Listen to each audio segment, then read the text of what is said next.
The United Nations outgoing Chief Human Rights Monitor for Myanmar is calling for an investigation into allegations of ongoing war crimes and crimes against humanity in the Southeast Asian countries Rakhine and Chin States. While the world is occupied with the COVID-19 pandemic, the Myanmar military continues to escalate its assault in Rakhine State, targeting the civilian population, Yanghee Lee said in a blistering farewell statement. Calls for a ceasefire, including by the Arakan army, have gone unheeded. Instead, the Tatmadaw Myanmar military is inflicting immense suffering on the ethnic communities in Rakhine and Chin, Lee said. The Arakan army is an ethnic Rakhine rebel group seeking greater autonomy from Myanmar's central government. Fighting between the Arakan army and Myanmar's military has escalated over the past 6 months, and civilians in Rakhine and Chin states have been increasingly caught in the middle. Lee, known as the Special Rapporteur on the situation of human rights in Myanmar, said that Tatmadaw artillery and air strikes in both states have killed and injured scores of civilians, including children, and have prevented the injured from getting urgent medical care.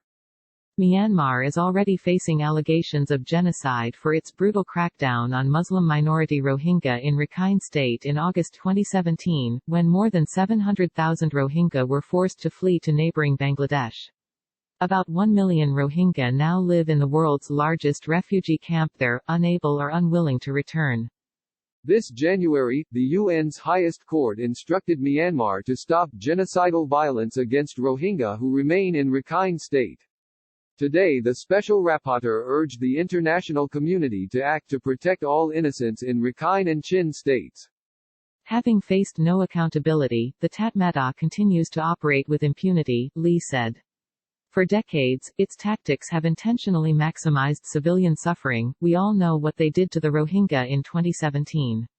They are now targeting all civilians in the conflict area, with people from Rakhine, Rohingya, Mro, Danye and Chin communities being killed in recent months, the Special Rapporteur said.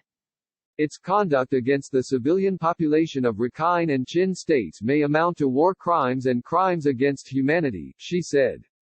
In language that evokes the 2017 attacks against the Rohingya, Lee described how the military disappeared, arrested or tortured dozens of men and burnt down entire villages, including one where more than 700 homes were destroyed. The UN estimates tens of thousands have been displaced since the conflict began. Since January of last year, Myanmar's military has also been blocking aid from reaching many areas, and aid workers have been targeted in the conflict. Just last week, a driver for the World Health Organization carrying swabs from patients tested for the coronavirus was killed when his vehicle was targeted with gunfire in Rakhine State. Humanitarian workers should not be a target, Lee said. There must be an investigation into who was responsible for the attack, with perpetrators held accountable. Internet access has been blocked in many areas affected by the pandemic, making it difficult for people to learn how to protect themselves against the virus, and also making it more difficult to document abuse by either side in the conflict. Lee called on the United Nations to step up its efforts to protect civilians in Rakhine and Chin and ensure that there is not another systemic failure like in 2017. Myanmar's government has not commented on the Special Rapporteur's statement. Since late 2017, it has repeatedly blocked her from entering Myanmar, accusing Lee of being biased against the military.